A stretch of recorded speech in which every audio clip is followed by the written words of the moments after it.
ರಾಷ್ಟ್ರಪತಿಗಳು 31ನೇ ತಾರೀಕು ಸಂಜೆ 8:30 HL ಏರ್ಪೋರ್ಟ್ಗೆ ಬರ್ತಾರೆ.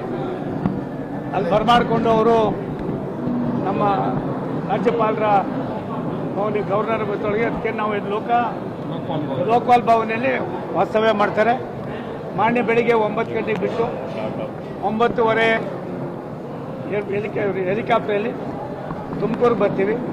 ತುಮಕೂರಿನಲ್ಲಿ ಕಾರ್ಯಕ್ರಮವನ್ನು ಇಲ್ಲಿ ಬಂದ ಮೇಲೆ ಗದ್ದಿಗೆಗೆ ಹೋಗ್ತಾರೆ. ಗದ್ದಿಗೆ ಆದಮೇಲೆ ಮಕ್ಕಳು ಒಂದು ಕಡೆ ಸುಮಾರು 10,000 ಮಕ್ಕಳು ಒಂದೇ ಕಡೆ ಅವ್ರಿಗೆಲ್ಲ ಇದು ಮಾಡಿ ಅಲ್ಲಿ ಒಂದು 5 ನಿಮಿಷ ಮಕ್ಕಳಿಗೆ ಅವ್ರಿಗೆ ದರ್ಶನ ಮಾಡ್ತಾರೆ. ಮಕ್ಕಳಿಗೆ ಇದು ಮಾಡಿ ನೋಡ್ತಾರೆ. ಅದಾದಮೇಲೆ ಡ್ಯಾನ್ಸ್ ಬರ್ತಾರೆ. ಡ್ಯಾನ್ಸ್ ಬಂದು ಡ್ಯಾನ್ಸ್ನಲ್ಲಿ ಜಿಲ್ಲಾ ಉಸ್ತುವಾರಿ ಮಂತ್ರಿಗಳಾದ ಸನ್ಮಾನ್ಯ ಪರಮೇಶ್ವರ್ ಅವರು ಇರ್ತಾರೆ. ಕೇಂದ್ರ ಸಚಿವರಾದ ಸನ್ಮಾನ್ಯ ಪ್ರಹ್ಲಾದ್ ಜೋಶಿ ಅವರು ಇರ್ತೀವಿ. ನಾನಿರ್ತೀನಿ. MB ಪಾಟೀಲ್ ಇರ್ತಾರೆ. ಸುರೇಶ್ ಗೌಡ್ ಇರ್ತಾರೆ. ಜ್ಯೋತಿ ಗಣೇಶ್ ಇರ್ತಾರೆ. ರಾಜಣ್ಣವ್ರು ಇರ್ತಾರೆ. ಜಯಚಂದ್ರ ಅವರು ಇರ್ತಾರೆ. ಮತ್ತು ಇದೊಂದು ಸುಮಾರು ವಿಶೇಷವಾಗಿ ರಾಷ್ಟ್ರಪತಿಗಳು ತಮ್ಮ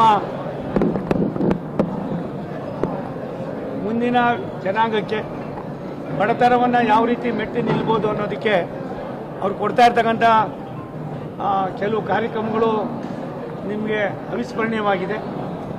ನಾನು ಅವ್ರ ಜೊತೆಯಲ್ಲಿ ಸೌತ್ ಆಫ್ರಿಕಾಗೆ ಹೋಗಿದ್ದೆ. 1 ವಾರಗಳ ಕಾಲ ಅವ್ರ ಜೊತೆಯಲ್ಲೇ ಇದ್ದೆ.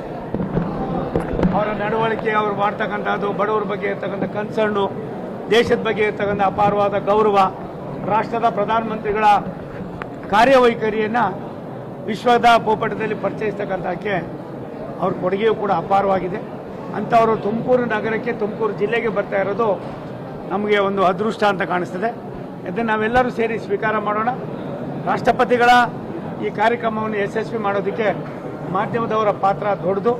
ದಯವಿಟ್ಟು ಸಣ್ಣ ಪುಟ್ಟದನ್ನು ಮರೆತು ಯಾವುದಕ್ಕೆ ಆದ್ಯತೆ ಕೊಡಬೇಕು ಅನ್ನೋ ಮನವಿಯನ್ನು ನಿಮ್ಗೆ ಮಾಡೋದಕ್ಕೆ ಇಚ್ಛೆಪಡ್ತೀನಿ.